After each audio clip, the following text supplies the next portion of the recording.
కర్కాటక రాశి.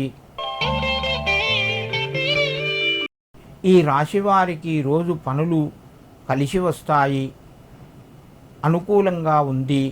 ఆదాయ మార్గాలు పెరుగుతాయి. ముఖ్యమైన నిర్ణయాలు ముందుకు వెళ్తాయి.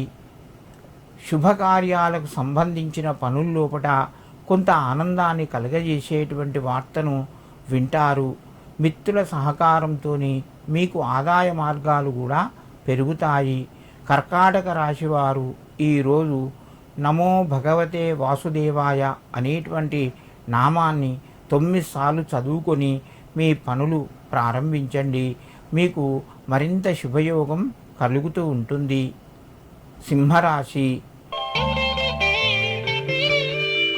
ఈ రాశి వారికి రోజు కొంత మధ్యమ స్థాయిగా చెప్పవచ్చును. మానసిక ఒత్తిడి పెరిగే అవకాశాలు ఉన్నాయి. ముఖ్యమైన నిర్ణయాలు కొన్ని వాయిదా పడతాయి. సమయానికి డబ్బు చేతికి వస్తుంది. దూర ప్రయాణాలు కొనసాగే అవకాశం ఉన్నది. సంఘం లోపట గౌరవ మర్యాదలు పెరుగుతాయి.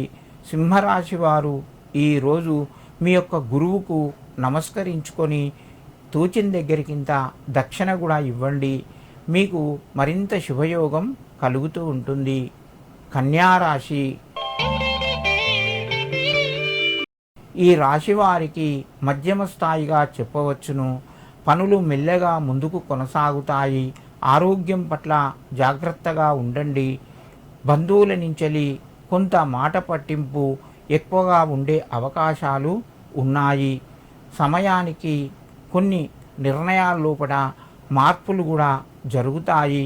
కన్యారాశి వారు ఈరోజు గురు దత్తాత్రేయాయ నమః అని చెప్పి దత్తునికి నమస్కరించుకొని మీ పనులు ప్రారంభించండి. మీకు మరింత శుభయోగం కలుగుతూ ఉంటుంది.